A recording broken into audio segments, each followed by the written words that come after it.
Hi guys! Welcome back to my YouTube channel. Ang dami kong iniisip tungkol sa paglilipat na naman. So, bago kami maglipat, ipakita ko muna sa inyo yung bahay namin ngayon na aalisan namin kung saan kami ngayon nakatira. Para naman makita nyo kung ano yung mga hahakutin namin, 'di ba? So, wala lang intro, pasok!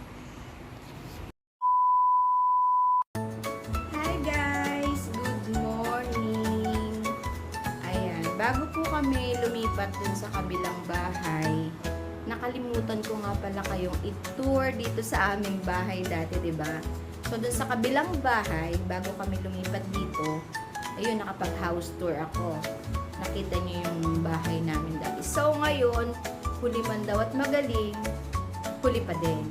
So, papakita ko sa inyo kung gaano karami ang aking mga abubot na dadali namin dun sa kabilang bahay. Yung vlog ko kahapon, guys. Diba nakita nyo yun?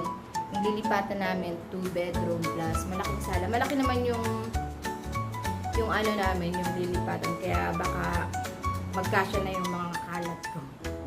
Mga kalat talaga yun. So, guys, ayan.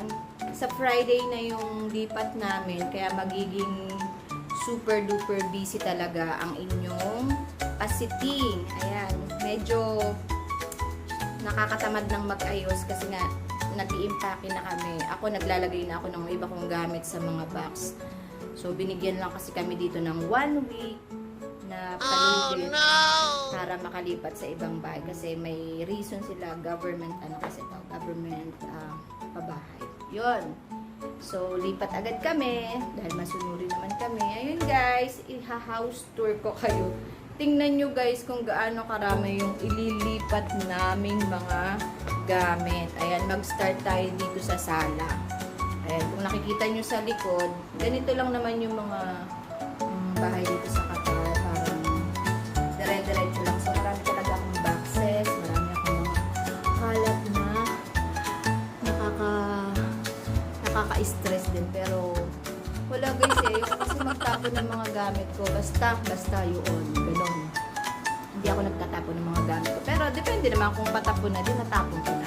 Pero pag mga personal na gamit ko talaga, minsan, lalo na sa damit, sobrang ano ko sa mga damit. May mga gamit pa ako na nung dalaga pa ako, ayaw ko siyang i-let go. Ganon ako pag nagmahal. Char? Hindi.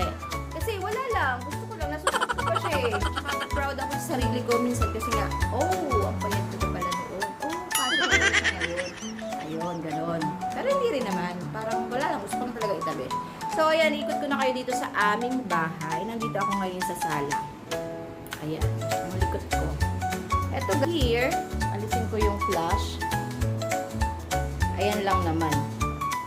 From here, ayan, TV. Ayan, dito ako sa sala. Ayan, syempre, may mga sopa. Ayan, ganyan, diretso. May dalawa akong pusa. Si Dagol at si Maha. Ayan, si Dagol. At eto si Maha. Meron siyang mga baby. Hi, Maha. Ayan, 4 ang baby niya. Dati 6, namatay yung dalawa. So, yun lang. Syempre, kasama sila sa paglilipat. So, ayan, meron ditong mga gamit. Syempre, ilalagay pa yan sa box. Tapos, yung CR namin nandyan. Hindi ko nabubuksan kasi, ayan, meron ako ditong mga pampaganda dito sa labas. Kasi, minsan, pag-aalis na ako, ayan, dire-diretso na ako dito. Liliptin. Ayan, guys. So, ayan ang aming sala. Sunod yung isang bata dyan. So, dito yung table. Medyo makalat na nga kasi sabi ko sa inyo, nag-start na akong mag-anik-anik. So, eto yung ano ko, pinaka-area ko ng aking current. Ayan. Ayan, guys. Dito ko binubuo ang aking mga pangarap ko. Ayan, dito sa aking pwesto. Ayan, so, ang dami ko talagang tatanggaling mga gamit. Ayan, pwesto namin yan. So, mamimiss ko tong lugar na to kasi dito ako araw-araw. Nag-uunat ng buhok. So, ito naman. Ayan, meron ako dito mga box. Ayan. So, picture yan ni Maha. ano yan, parang Lego, binuo ng anak ko. Tapos ito, ayan, syempre may bahay pa kami ng mga kuting. Tapos, ayan, ang dami kong nakalagay ditong mga box ng sapatos, scooter. Ito, box ng mga sapatos at saka box ng mga damit na nag-i-start na talaga akong mag-ayos-ayos. So, meron siyang dalawang room. Ito yung sa friend ko. And ito yung sa anak ko. Hindi ko nabubuksan kasi magagalit na naman siya. So, dito na tayo sa room niya. Pasok mo dito. Ayan. Siyempre, masikip. Ayan, mga sapatos. Tapos, yan, dresser namin. Ayan. Tapos, yun pa, yung mga bag ko nandun sa taas. Plus, ito yung cabinet. Oh, no! Ito yung mga sombrero ko. Pag umaalis ako, and ito yung bed namin. Dito yan sa loob ng room. Plus, yung cabinet ng husband ko. Tapos, may TV kami dito. O, diba, guys, ang dami talagang gamit na tapos, ayun. So, nung nakaraan pa ng mga araw, nag-ayos ako ng cabinet. Nag-ayos ako ng mga damit ko. Ayan, pinagtiniklik ko yung mga yan, guys. Sobra yung pag-effort ko. Tapos, aalis na pala. Ayun, ang dami, diba? Ayan. Ayos ko naman yung mga damit ng tumoy. Minsan lang. Tapos, ito yung mga dresser, yung mga pampaganda na naman. Kung ano, hindi naman gumaganda. Tapos, sunod na sunod yung alaga ko. Tapos yan, so, yan ang mga hahakutin namin gamit.